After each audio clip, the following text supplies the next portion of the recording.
If the inevitable happens, and it is President Biden against Donald Trump, I mean, the numbers are astounding, everybody. And if we don't start to acknowledge that, there's this bizarre and very dangerous culture of silence in Washington, in certain political, industrial, complex circles.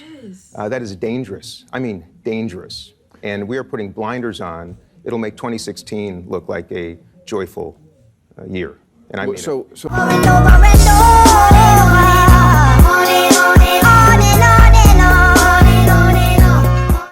Here, connecting people with policy. Before we begin today's video, make sure you like, comment, and subscribe. Turn on post notifications so you're notified whenever I post a new video. I'm on the road to 5K by November 12th, which is my birthday, and we're gonna get there because anything is possible through the grace of God. Can I get an amen? Amen. We're at 3.5 and we have 7 days to get 1.5 followers or subscribers.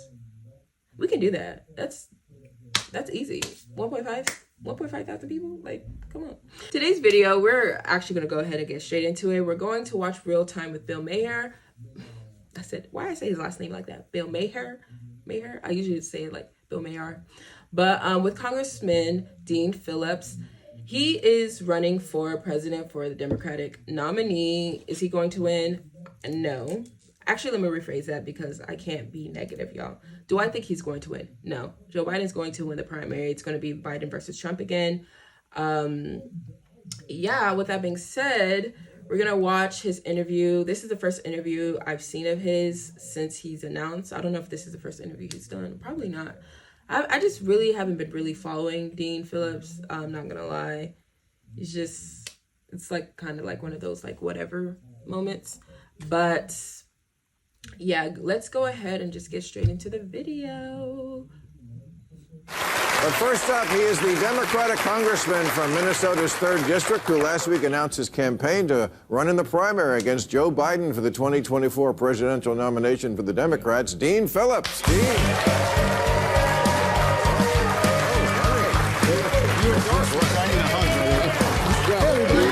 That's a hug. He said, hey, everybody. First of all, I saw you run out here. Is that a slighted Biden? Is that I mean, wait, come on. I get the subliminal message there. I think it was just a coincidence. Okay, I know. I can run, everybody. Yeah. Unlike certain other people I won't mention. Now, you said you endorsed me last week. Yeah. Before we begin, I just have to put out there, I think it's kind of corny to like I understand the Biden jokes, doop, doop, dop, dop. But it's like, if you're going to joke or like, if you're going to poke fun of him over his policies, not because he's getting older or something. Because I feel like age is a blessing. Like being able to see 80 years old, that's a blessing. So I don't think that's something to like make fun of in a sense. Not just putting it out there. Because like, I feel like people always recycle the same jokes about Biden's like capabilities because of his age. It's like his age should be the least of your concerns. It's like some of his policies that he's been pushing, that should be more of a concern. Just putting that out there. Well, sort of. It was a little bit of a kind of a.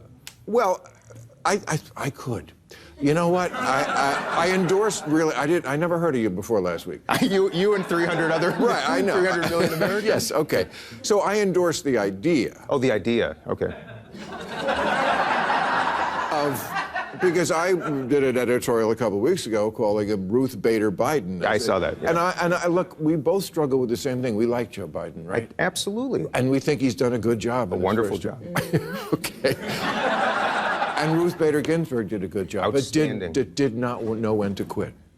Yes. And that's why you're here. That's why I'm here. Okay. So I read the polls like you do. That's what's alarming. I mean, Trump is winning people under 30. Yeah. You know, people under 30, thank God they don't vote. 83. Right? You're right. 83% of Democrats under 30 want a different nominee. Yeah. I mean, a lot of politicians lie, but the numbers don't. And it's not like others aren't doing this in a sort of a shadow campaign. I mean, Gavin Newsom, our governor, seems to be all over the world. I saw that, yeah. Yeah, and, there's... Yo, they're funny. They're going to the battleground states in the primary. They're really doing it. I feel like at least you are honest, and you're saying, no, I'm going to do it. Just do it. Just do it. Just do it. I mean, we still, by the way, there are 21 of us on the ballot in New Hampshire.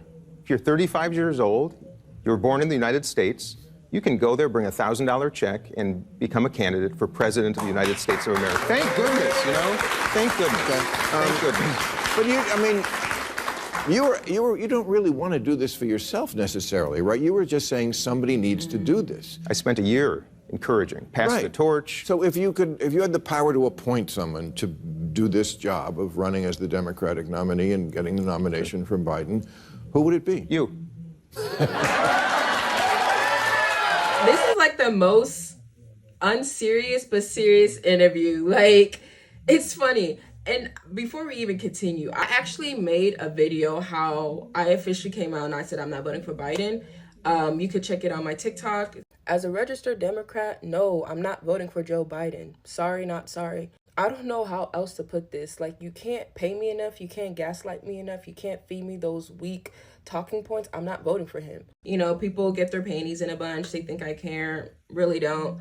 A lot of people are upset. A lot of people are agreeing with me. A lot of people are like, finally, someone who is a Democrat, like, had the backbone to come out and call it out for what it is. I genuinely believe that we are dropping the ball. Democrats are dropping the ball. Putting Biden up for a second term is pretty much just it's just handouts at this point. Like, and the thing is, like, there's people who don't even want Trump to be in it either. And at least with that, they came with a variety of candidates. They came out with Vivek. They came out with Mike Pence, even though Mike Pence just suspended his campaign. They came out with DeSantis. They came out with variety.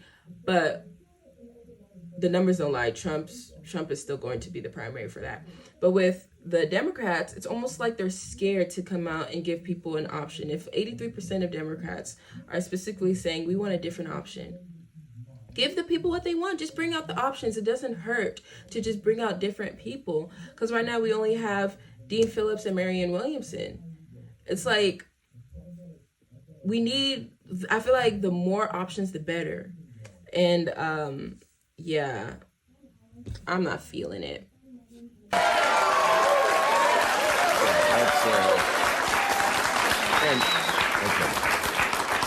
Judgment counts. So that was not a good start on that. But come on, who really? I called Gretchen Whitmer. I think she would be an outstanding president. Yes, exactly. And she's one of those who's running a shadow campaign. Yeah, look at it, Bill, everybody's waiting until 2028. Right. And I'm making the contention to all of you tonight that I'm not sure that we will have a 2028 election in the way that we expect them if the inevitable happens and it is President Biden against Donald Trump. I mean, the numbers are astounding, everybody. And if we don't start to acknowledge that, there's this bizarre and very dangerous culture of silence in Washington, in certain political industrial complex circles. That is dangerous. I mean, dangerous. And we are putting blinders on. It'll make 2016 look like a joyful year. And I mean so thank you. Thank you. And the thing is, I didn't know about Dean Phillips like that until he came out with his campaign. He is saying what I've been saying. Good grief, he is saying what majority of the people are thinking, but are too scared to say it. We can't have Biden for 2024, y'all. We just can't. And that is okay. Because if we're thinking strategic and we're like, okay, the Democrats, we have the seat right now. What is the best option for the people? Who is someone we can put in place to where they can reach across both aisles? They can be as unbiased as possible, but maneuver in a way that best benefits the people as a whole. Not personal gain, not personal power, but the people. Good grief. It's like no one has a backbone no more. No one has a backbone no more. It's like everybody is scared. What you scared of? For what you scared of? When you get to the point in life, like, hear me when I say, like, the reason why I talk big talk is because I fear nothing and no one but God in this life. So I know, like, at the end of the day, when you get to that point, you gonna call out whatever, whoever. What about our governor here, Gavin Newsom? Now, this stage is a little too woke for me. That's what I understand. Anybody.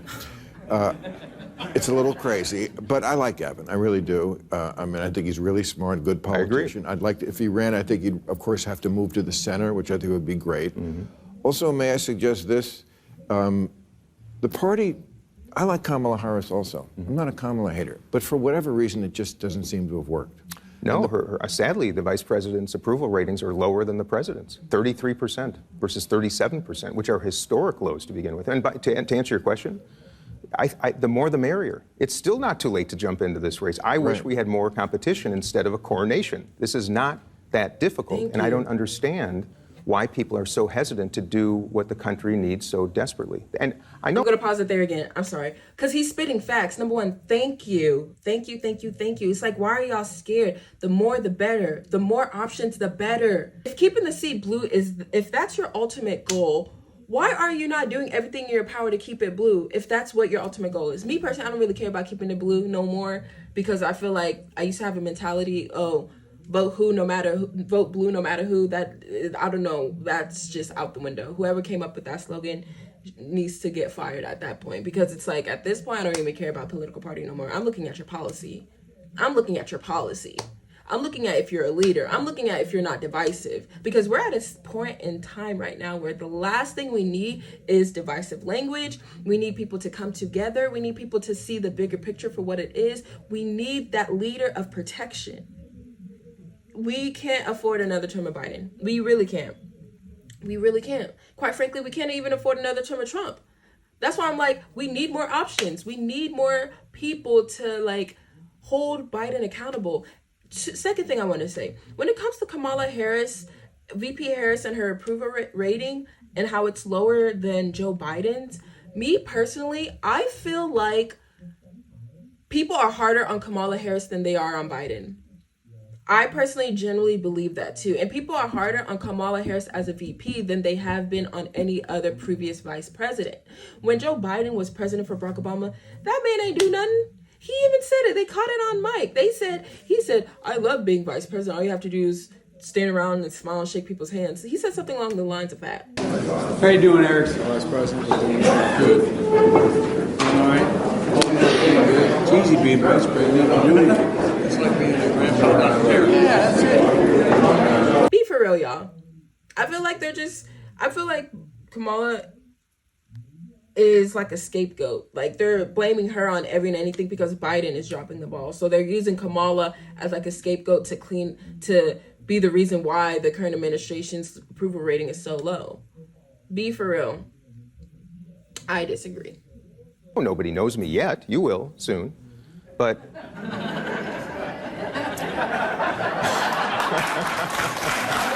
nice guy. I promise. But you know what? There's a great blessing in politics, actually, to be unknown, because the baggage is awfully heavy for people, including your governor, including others. But to answer your question, I called candidates who I'd say are more proximate to the race. They wouldn't take my call. They had their political people take the call. They asked me not to use their names. You know, when I say every, most of my colleagues talk about this every day in hushed tones in the hallways. Then it's saying the quiet part out loud, which might be my campaign slogan. And part of the hushed tones is about Kamala Harris. But here's the thing with Gavin Newsom. The Constitution says you can't have the president and vice president from the same state.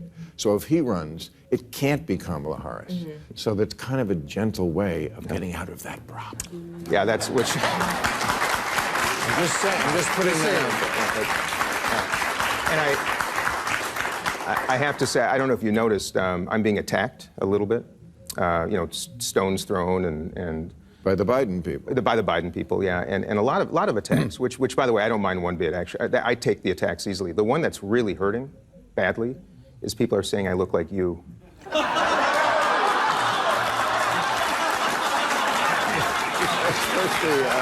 is this guy real? No way!